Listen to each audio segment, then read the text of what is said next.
a number of things that can go wrong with your car, even if you're driving safely. These emergency situations can become disastrous, especially if handled incorrectly. Let's take a look at some potentially serious incidents and ways in which to handle them. This first incident is actually caused by driver error. Traction loss can cause you to lose total control of your vehicle if not handled properly. In the interest of safety, we're using country roads to show you an example of traction loss. Not only that, but the sharp curves and loose gravel are primary reasons that tires lose traction. Traction loss is caused by driving too fast around curves or braking too hard, especially on slippery surfaces. If you notice the front or rear of your vehicle moving outward from the intended path of travel, you're experiencing traction loss. In order to regain traction, you must first direct your vision to your intended path of travel and then turn your steering wheel in the desired direction. I can't emphasize that enough. Always look where you want to go, not where the traction loss has caused you to go. Next, be sure to release any pedal that you are pushing to allow your vehicle's weight to redistribute. If your vehicle still hasn't regained traction, ease off the steering and tap your brake. Once the vehicle has regained traction, steering will become responsive again and you will need to make necessary adjustments to return to the intended path of travel. By the time you become visually aware of traction loss, it's fairly difficult to regain control of your vehicle. However, if you are properly seated, you are more likely to detect traction loss through movement, therefore giving you a better chance to regain traction. While traction loss is caused by driver error, a lot of dangerous problems occur seemingly out of nowhere.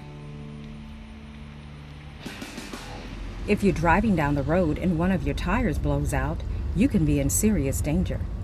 What should I do if that happens? Since we're on an empty street, we can practice the appropriate steps. If your tire blows, grip your steering wheel tightly and take your foot off the accelerator. Good. The vehicle will pull in the direction of the blown tire. Braking will make it worse. So let the car slow to a stop by itself. If you absolutely must brake, do it gently.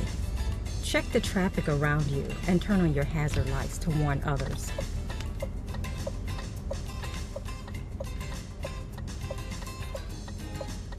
What do I do now? Get out and replace the tire. Check out the basic car maintenance bonus feature for a simple explanation on how to change a tire. While driving, you may also experience steering, accelerator, and engine failure. While these are rare, you should still be prepared to handle them. If your accelerator pedal gets stuck in the down position, immediately shift to neutral to disconnect your engine from the wheels. Calmly search for a place to pull over and steer and brake smoothly off the road. Once safely stopped off the road, turn your vehicle off and activate your hazard lights. Do not attempt to drive the car again. Call for help and have your accelerator pedal repaired. You should react similarly to engine failure. However, braking and steering will become very difficult when the engine shuts off. Once stopped, try to restart the engine. If the engine won't restart, activate your hazard lights, raise the hood, and call for help. Now, if your steering fails, here's what you should do.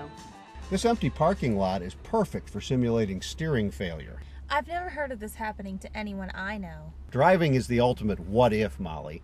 Most people go a lifetime without this happening to them, but it does happen, so you've got to be prepared. So what should I do if it happens? You must communicate with other drivers immediately by using your horn and activating your hazard lights.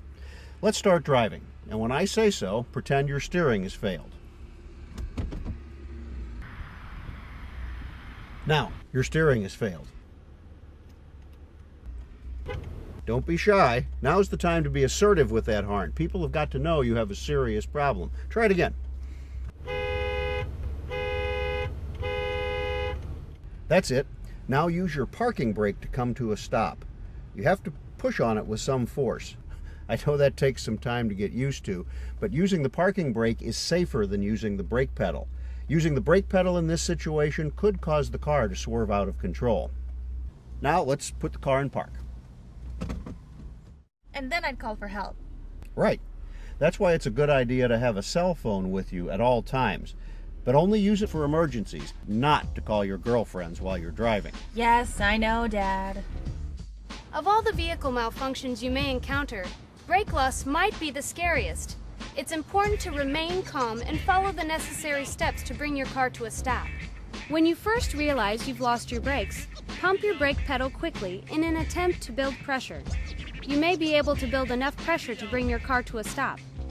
Pumping the brake pedal doesn't always work. If it doesn't, remain calm and follow these next few steps. Downshift to a lower gear and activate your hazard lights to warn other drivers. Then apply your parking brake. The parking brake should help you gradually come to a stop because it controls the rear brakes and is separate from the hydraulic brakes your pedal controls. If your vehicle still hasn't stopped, don't panic. Follow the next set of steps in the order they're mentioned. First, search for an uphill slope. By coasting uphill, your car will decelerate and you may be able to come to a safe stop. If an uphill slope is nowhere to be found, carefully rub your wheels against the curb to help slow your vehicle. If a curb is not an option, then scrape your vehicle against guardrails to help slow your vehicle. If none of these options are available and a collision is unavoidable, you should steer for soft, fixed objects such as bushes, rather than hard objects like trees or brick walls. If a collision with another vehicle is unavoidable, try to steer for a sideswipe rather than a head-on collision. Head-on collisions produce the greatest impact and increase your chance of serious injury. Remember, the last few steps should only be performed if the previous safer steps fail to bring your vehicle to a stop. I know it's scary to think about, but you need to know what to do just in case it happens to you. Let's just hope it never does. Congratulations on finishing the program. Hopefully, the instruction and demonstrations have helped you to become a safe, skillful driver. Please check out the in-car lessons to learn more about what you should practice in depth before applying for your license. Also, be sure to check out the awesome bonus features on this DVD, including the virtual driver and basic car maintenance sections. Need any help, sis? Yeah, about 20 minutes ago.